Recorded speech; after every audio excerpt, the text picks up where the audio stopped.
Well, good afternoon, all my beauty professionals. Today in this short video, I'm going to be telling you about acrylic powders, also known as polymers. But I also want to give you some tips and tricks on how you can make your own colored acrylic powders and how to properly dispose of acrylics when you're all done. But first, I want to thank you all so much for watching my videos.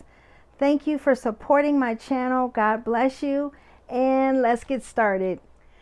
Okay, the first thing I want to tell you is what a polymer is. So technically, according to the text, a polymer is a substance that's formed when you're combining a bunch of small molecules, monomers, into a chain-like structure.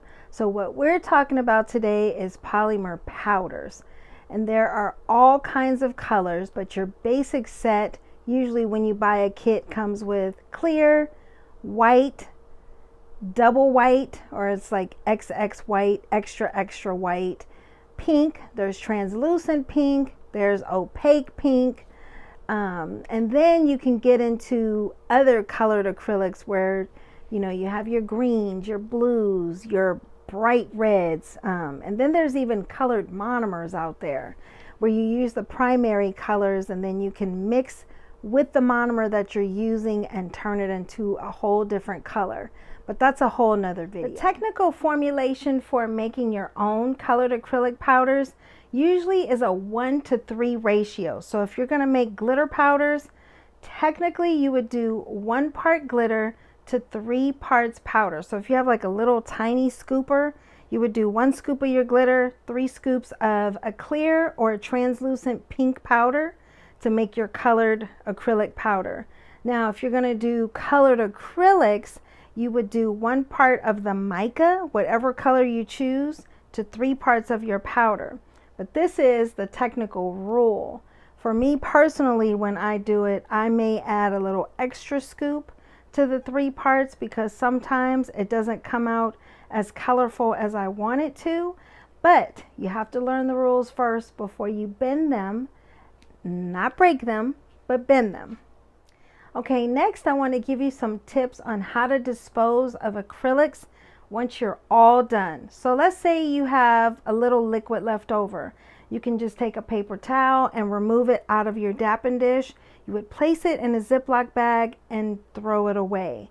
Now, if you have some powder and liquid left, you can take your liquid and pour it over the powder inside of the dapping dish. Take an orange wood stick and form it into an acrylic bead. Dispose of that in a paper towel. You can put it in a plastic Ziploc bag and throw it away. Preferably, you want to have metal lid cans in your salon or in your school. Don't ask me why metal. Maybe it helps to contain the vapors in better. But that's your best recommended trash can that you want. You never want to just dump it in open trashes where those vapors can seep out into your salon and everyone gets overexposed, including your clients.